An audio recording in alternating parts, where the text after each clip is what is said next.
এই তীব্র গরমের মধ্যে এরকম ঠান্ডা, ঠান্ডা ডেজার্ট হইলে আর তো কারো ভাই কিচ্ছু লাগবে না। একদম কলিজাটা পুরা ঠান্ডা হয়ে যাবে। কারণ প্রচণ্ড যে গরম পড়ছে, তার মধ্যে এরকম একটা ঠান্ডা ডেজার্ট হলে আর কথাই না। তো চলেন শেয়ার করি এই মজাদার ডেজার্টটা কিভাবে চটপট বাসায় বানিয়ে নিবেন, কোনো রকম ভাপিয়ে নেওয়ার ঝামেলা ছাড়াই। আর আজকের এই মজাদার ডেজার্টটা বানাবো আমি সাবুদানা দিয়ে। তার জন্য প্রথমেই সাবুদানাটাকে খুব সুন্দরভাবে ধুয়ে নিছি। বলে রাখি এখানে আমি প্রায় 1/2 কাপের মতো সাবুদানা নিয়েছিলাম। আর এখন এই সাবুদানাগুলোকে খুব সুন্দরভাবে ধুয়ে নিয়ে ফুটন্ত গরম পানির মধ্যে দিয়ে বেশ কিছুক্ষণ সেদ্ধ করে নিব। এটা যে অনেক বেশি সেদ্ধ করতে হবে তার দরকার নেই, কারণ এটাকে যেহেতু দুধের মধ্যে আরও অনেকক্ষণ জাল করা পড়বে। সো মোটামুটি 80% সেদ্ধ হয়ে গেলে আমি এটাকে নামিয়ে নিব, কারণ এটা পুরোপুরি সেদ্ধ করলে অনেক বেশি আঠালো হয়ে যায়। তো আমি তার জন্য এখানে 80% এর একটু বেশি সেদ্ধ করে নিয়ে নামাই নিয়ে চুলায় দিয়ে দিছি আমি 1/2 কেজি তরল দুধ। তার সাথে দিয়ে দিছি আরও 2 টেবিল চামচ গুঁড়া দুধ, যাতে একটু ঘন হয়ে যায় সেজন্য।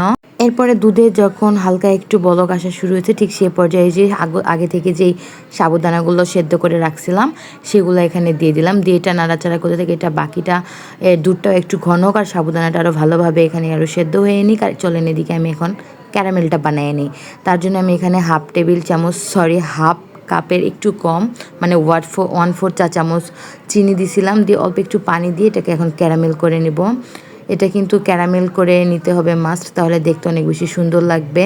সো আমার কিন্তু দেখতে দেখতে ক্যারামেলটা একদম সুন্দর কালার চলে আসছে। তো এই পর্যায়ে চুলাটা অফ করে না দিলে পরবর্তীতে কিন্তু ক্যারামেলটা পুড়ে যাওয়ার চান্স থাকে। তো ক্যারামেলটা রেডি হয়ে গেলে আমি যে পাত্রে এই ডেজার্টটা সেট করব, সে পাত্রে ক্যারামেলটা ঢেলে দিয়ে এটা এখন এক পাশে সেট হতে দেই।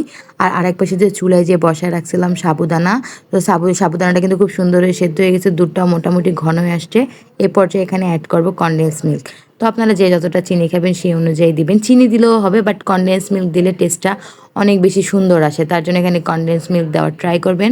এরপর আমি নিয়ে নিছি এখানে আগার আগার পাউডার, এখানে 1 টেবিল চামচ, আমি চায়ের চামচে দিছি তার জন্য, কিন্তু এখানে 1 টেবিল চামচ দিলেই এনাফ। দেওয়ার পরে খুব ভালো করে এটা মিক্সড করে নেব, যেহেতু গরম দুধের মধ্যে দিতেছি, সো দলা পেকে যাওয়ার একটা চান্স থাকে। তো খুব ভালো করে মিক্সড করে নিয়ে যখন ভালোভাবে মিক্সড হয়ে যাবে আর কয়েকটা বলক চলে আসবে, ঠিক সে পর্যায়ে এটা নেমে নেব, কারণ আগার আগার পাউডার দেওয়ার কারণে কিন্তু এটা এমনিতেই অনেক বেশি ঘন হয়ে যাবে। এরপর ওই যে আগে থেকে যে ক্যারামেলটা সেট করে রাখছিলাম মোল্ডে, সেই মোল্ডের মধ্যে পুরোটা সাবুদানার মিশ্রণটা এখন এখানে ঢেলে দিলাম।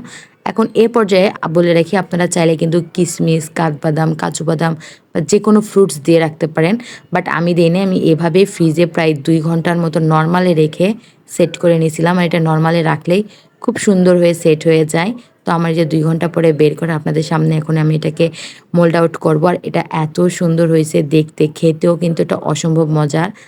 তাই এই গরমে এরকম সুন্দর একটা রেসিপি আপনারা কিন্তু একবার হলেও ট্রাই করতে পারেন। রেসিপিটা ভালো লাগলে শেয়ার দিবেন। ধন্যবাদ সবাইকে।